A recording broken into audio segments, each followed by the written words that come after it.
Қайырлы күн, домбырашы достар. 3 жас пен 5 жастың арасындағы балаларды біздің қазақта балдырған деп айтады. Міне осы балдырғанның сүйкімді қылығын, іс-әрекетін, мінез-құлқын суреттейтін күйде балдырған деп аталады. 2 бөлімнен тұрады. Мен әуелі бұл күйді өзінің жылдамдығында ойнап көрсетейін, сосын баяу жылдамдықта ойнап танитын боламыз.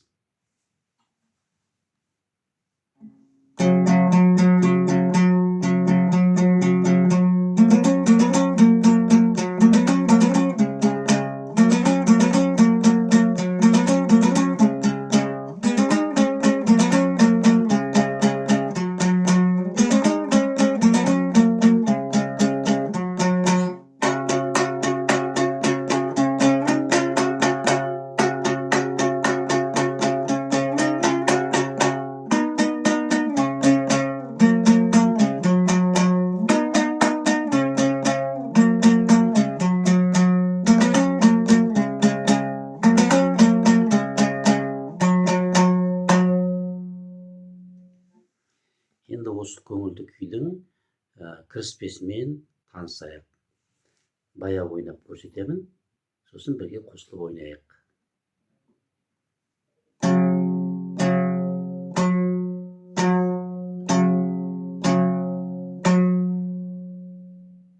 Міне, домбыраның бойында 7 нүкте болатын болса, соның мынау басынан бастап санағандағы 2-ші нүктенің тұсындағы пернені бармақпен басу арқылы осы кіріспен ойнаймыз. Бірақ алғашқы 2 дыбыс ашық ойналады. Содан кейін бармақпен басамыз, 2 рет жабық алынады, қайтадан 2 рет ашық қағамыз. 3-ші қағысты бармақпен басып төмен қарай қағамыз. Сөйтеміз де осы әуенді қайталаймыз.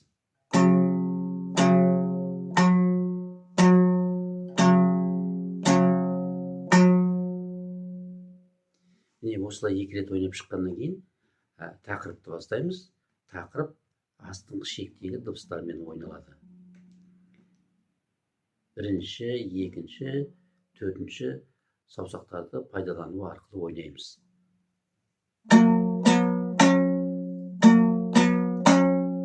Міне осылай 3 қағып 2 рет ойнағаннан кейін келесі буынды 1-ші саусақпен басып тұрып, бір төмен 3 жоғары қағу арқылы орындаймыз.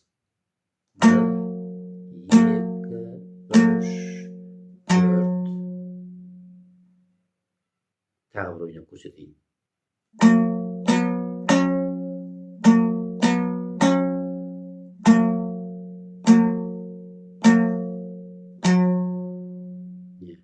Бастапқы буын ары қарай тағы да жалғасып қайталанады.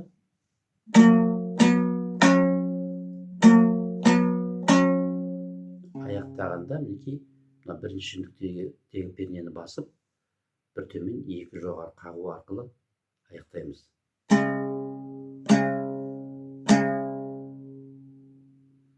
Әуен өзін өзі тұтастай тағы қайталайды.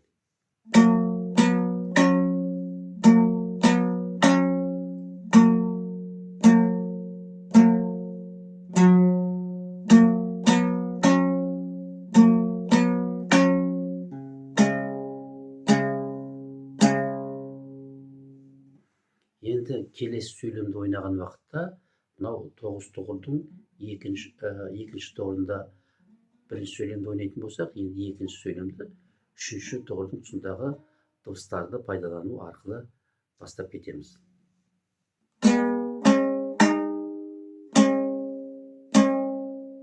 Міне бұнда 5 қағыспен тартылды. 3 қағыс, сосын соңғы 2 қағыс жоғары қағыстармен алынды. Ары қарай жалғасқанда қайтадан 2-ші тұғырдың тұсындағы дыбыстарға шығамыз.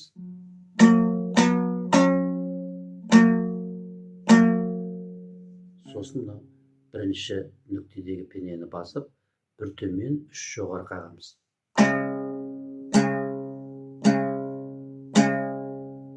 Аяқтағанда бармақпен басып, 2-ші нүктенің тұсындағы пернені бір төмен 2 жоғары аламыз. әуен өзін өзі қайталайды.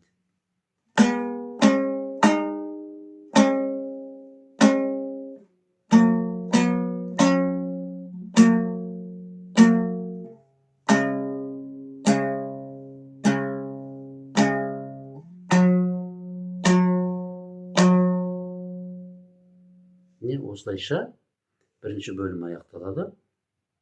Енді екінші бөлімді бастағанда мынау 5-ші нүктедегі пернені 4-ші саусақпен басамыз да кезек қағыспен 4 рет қағамыз.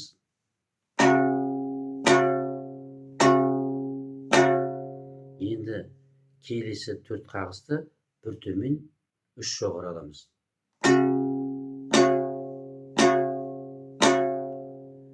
Содан кейін мынау 3-ші нүктедегі пернені басып 2 рет қағамыз. Сосын бірінші саусақты сырғытып 4-ші нүктенің алдындағы пернені 1 рет ойнаймыз.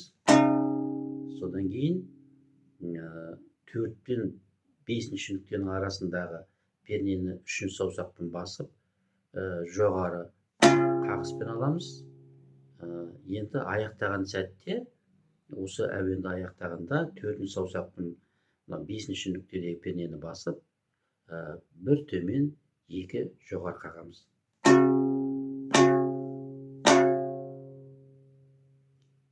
Енді осы әуен өзін өзі қайталайды. Әуелі кезек қағыспен бастаймыз. Енді бір төмен 3 жоғары.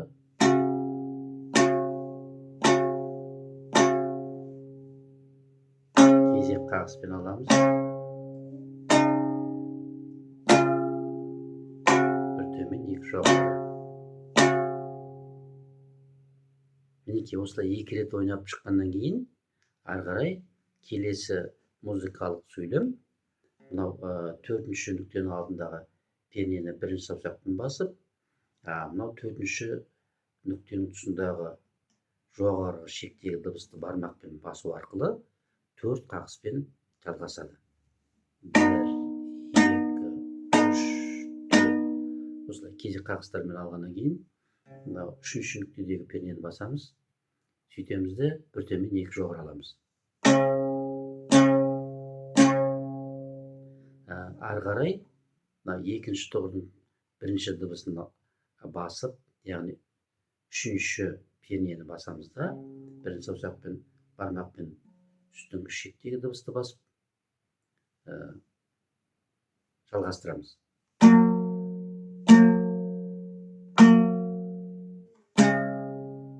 4-ші дыбысқа келгенде мынау 1-ші нүктедегі пернені басу арқылы ауыстық. 1, 2, 3, 4. Енді аяқтағанда тағы да сол бармақпен 2-ші нүктедегі пернені басып аяқтаймыз. Бір төмен 2 жоғары қағыспен алынады.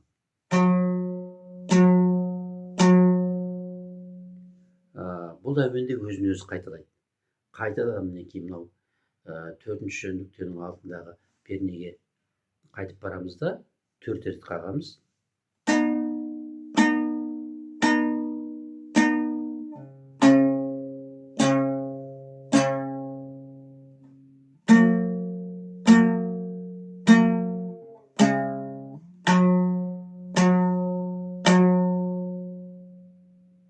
Мінекей 2-ші бөлім осылайша аяқталады да, енді күйдің соңы қалай тартылады? Соны жалғастырып ары қарай талдайық. Ол былайша тартылады.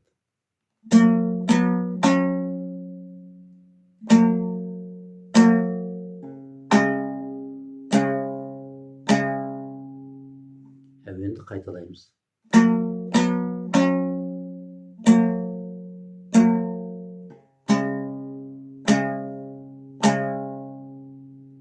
Сосын бармақпен 2-ші нүктедегі пернені басып аяқтайтын боламыз.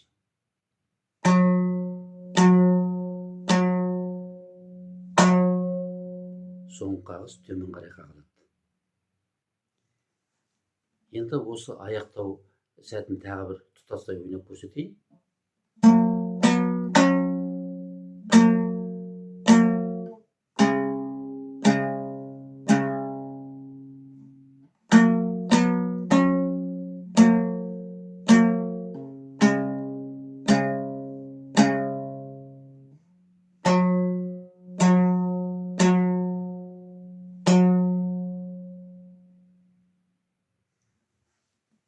Міне, балдырған атты күйді толық талдап болдық.